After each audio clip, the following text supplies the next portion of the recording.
چمن ایک بالکل بارڈر کا علاقہ ہے اور اس علاقے میں میں نے کچھ عرصہ ایک عہدیدار کی حیثیت سے گزارا ہے وقت۔ یہ وہ زمانہ تھا کہ جس زمانے میں افغانستان میں روس کی افواج داخل تھیں اور یہاں سے مجاہدین جو تھے وہ لڑنے کے لیے جایا کرتے تھے اور دونوں اطراف میں گولہ باری اور بمز ہوتے رہتے تھے، لیکن اس کے باوجود بھی لوگ بڑے آرام سے یہاں سے آتے جاتے رہتے تھے۔ اپنے کاروباری زندگی جو تھا ان کا وہ چلتا رہتا تھا اور چمن کا بازار بھی آباد تھا اور ادھر اسپین بلدک کی رنگین منڈی بھی۔ لیکن گزشتہ تقریباً 21 دن سے چمن کے اس بارڈر کے شہر کے اندر ایک دھرنا جاری ہے جس کے اندر چمن والے اس بات کی فرمائش کر رہے ہیں اور خاص طور پر اس لیے کر رہے ہیں کہ گزشتہ تقریباً 4-5 نسلوں سے کبھی بھی ان سے کسی نے یہ سوال تک نہیں کیا کہ تم یہاں سے افغانستان جاتے ہو یا افغانستان سے لوگ یہاں آتے ہیں تو ہم تمہاری حب الوطنی پر شک کرتے ہیں۔ 1900 میں آغا سرور شاہ صاحب جب پہلے اسسٹنٹ کمشنر لگے تھے تو میں آج بھی اگر ان کی فائلیں جا کے کھولوں اور دیکھوں تو مجھے اچھی طرح اس کا اندازہ ہو سکتا ہے، کوئی بھی جا کے ان کو کھولے اور دیکھے اندازہ ہو سکتا ہے کہ چمن کے جو لوگ تھے، یہاں کے ٹرائبس جو کہ ملے زئی، اشے زئی اور اچک زئیوں کے اور بہت سارے قبیلے جو تھے وہ انگریز کے ساتھ کافی حد تک مفاہمت کر چکے تھے، کیونکہ گندمک کے جو ایگریمنٹ ہوا تھا افغانستان کے بادشاہوں اور انگریز کے درمیان، اس کے بعد انہوں نے اپنی ایک سیٹل زندگی گزار رہی تھی۔ اس کے ساتھ ساتھ بلوچستان کے اندر ایک اور ہوا چلی ہے اور یہ ہمیشہ ایسا ہوا ہے کہ جب بھی بلوچستان میں کسی قسم کی تبدیلی کی ہوا چلنے لگے تو یوں لوگوں کو لگتا ہے کہ پاکستان کے پورا علاقہ جو ہے اس کے اندر تبدیلی آ جائے گی۔ بلوچستان کیوں ایسا خطہ ہے جہاں سے سب سے پہلے اسٹیبلشمنٹ کو اپنا راستہ بنانا آسان لگتا ہے؟ مجھے اچھی طرح یاد ہے کہ جس وقت پرویز مشرف نے PCO کے تحت حلف اٹھانے کو کہا تھا تو رات کو 9 بجے گورنر ہاؤس کا دروازہ کھولا گیا تھا اور chief justice Balochistan justice Iftikhar Muhammad Chaudhry کی قیادت کے اندر تمام ججوں نے حلف اٹھایا تھا، اس ڈر سے اور اس خوف سے کہ کہیں مشرف کی نیت نہ بدل جائے اور کل تک ان کی جگہ کوئی اور جج وہاں پر موجود ہو اور انہیں حلف کے لیے نہ بلایا جائے۔ اسی طرح 1971 کے اندر جس وقت الیکشنز سکوت ڈھاکہ ہو گیا تو الیکشنز جو تھے ظاہر بات ہے پرانے ہی ان کو تسلیم کر لیا گیا تھا، نیا تو کسی نے کرنا نہیں تھا الیکشن۔ حالانکہ بنگلہ دیش کے اندر شیخ مجیب الرحمان نے جاتے ہی دوبارہ الیکشن کر دیے تھے کیونکہ اب ہمیں نئے مینڈیٹ کی ضرورت ہے۔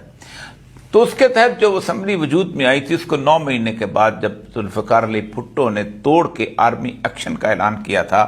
تو اس وقت آپ سب کو یاد ہوگا کہ نواب اکبر بگٹی جو کہ بلوچوں کے اندر بڑی ایک قداور شخصیت ہیں، انہوں نے لندن پلان کا اعلان کیا تھا اور وہ بھی موچی دروازہ لاہور کے اندر کہ عطا اللہ مینگل اور ولی خان اور خیر بخش مری جو ہیں یہ پاکستان کو توڑنا چاہتے ہیں اور لندن میں ایک بہت بڑا پلان ہو رہا ہے، اسی لیے نواب اکبر بگٹی کو گورنر بلوچستان لگا دیا گیا تھا۔ اور وہ آرمی ایکشن جو ذوالفقار علی بھٹو نے اس وقت کے آرمی چیف ٹکا خان کے ذریعے کروایا تھا، اس آرمی ایکشن کو 9 مہینے کم از کم نواب محمد اکبر خان بگٹی کی سربراہی اور سرکردگی حاصل تھی۔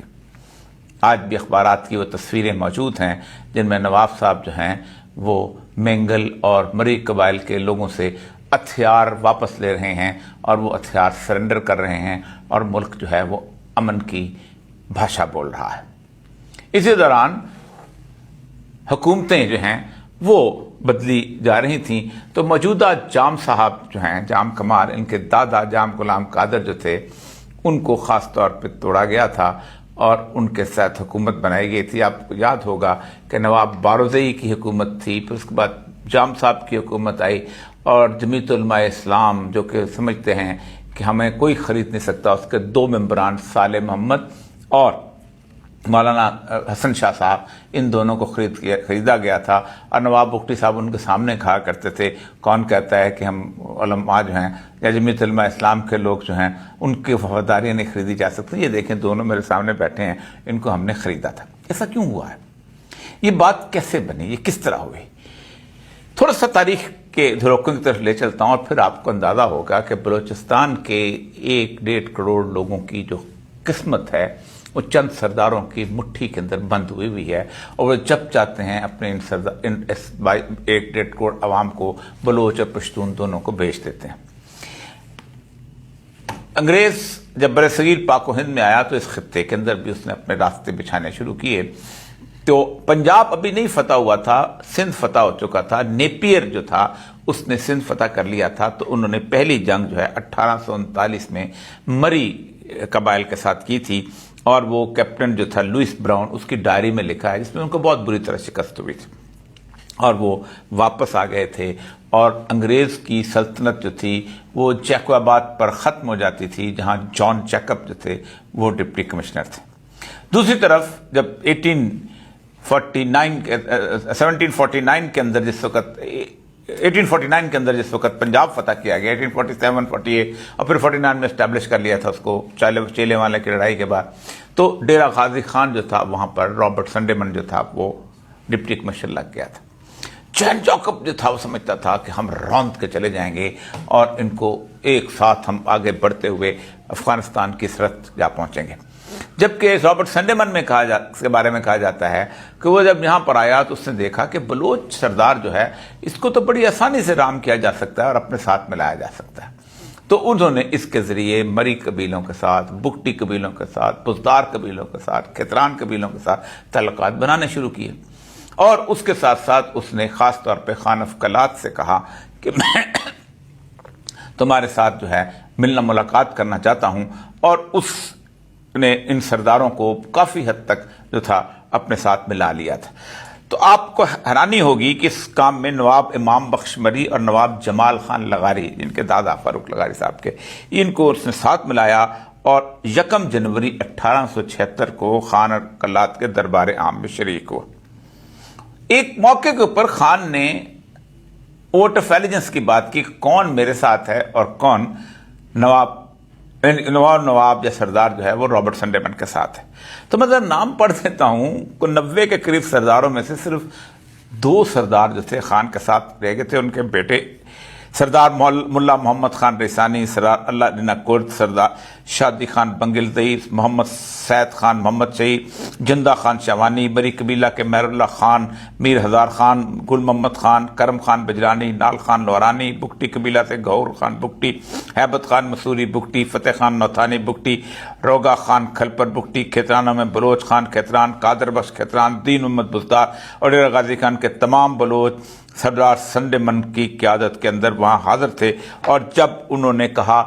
کہ سنڈے من نے کہا کہ ہمارا یہاں نمائندہ ہم چاہتے ہیں انگریز سردار، تو آپ بتائیں کہ آپ یہ چاہتے ہیں یا نہیں؟ تو آپ حیران ہوں گے کہ اس کے وقت جس وقت فائدہ ہو رہا تھا صرف 2 سردار جو تھے وہ ان کے ساتھ، ایک سردار موسیانی تھا اور ایک اور سردار تھا جو ان کے ساتھ خان آف کلات کے ساتھ رہ گیا تھا، اور پھر 13 جولائی 1878 کو یہ تمام سردار جو تھے یہ سنڈے من کے ساتھ مل گئے، اور خان آف کلات ایک نمائشی قسم کا خان بن کے رہ گیا، جس سے پھر کوئٹہ کا علاقہ لے کے شال کوٹ کا علاقہ تھا اس میں چھاونی بنائی گئی۔ اس دن سے لے کے آج تک انگریز نے بلوچستان کے تمام سرداروں اور نوابوں کو اپنی جیب کی گھڑی سمجھا ہے۔ آپ اگر کسی بھی جگہ جائیں تو آپ پرسونجز آپ پڑھیں تو آپ حیران ہوں گے کہ اس کے اندر جس طرح کے ان کے خصائص درج ہیں، اور جن طرح ان کے بارے میں کیسے لالچ سے کس کو کیسے ٹھیک کیا جا سکتا ہے، وہ سب انگریز نے ایک طریقہ بنایا تھا۔ اس نے کہا تھا کہ ہم یہ پورے کا پورا خطہ آپ کی سرداری کو سونپ دیتے ہیں، ہم آپ کو لیویز کی کچھ پوسٹیں دیتے ہیں جن کی ہم تنخواہ دیتے رہیں گے، اور آپ یہاں پر امن و امان قائم کریں گے، اور سردار کی سرداری زندہ، انگریز کا تاج زندہ، اور اس کے ساتھ ساتھ ملکہ وکٹوریہ کا اقبال بلند ہو۔ لاہور کے آرکائیوز میں ایک بہت بڑا قطع،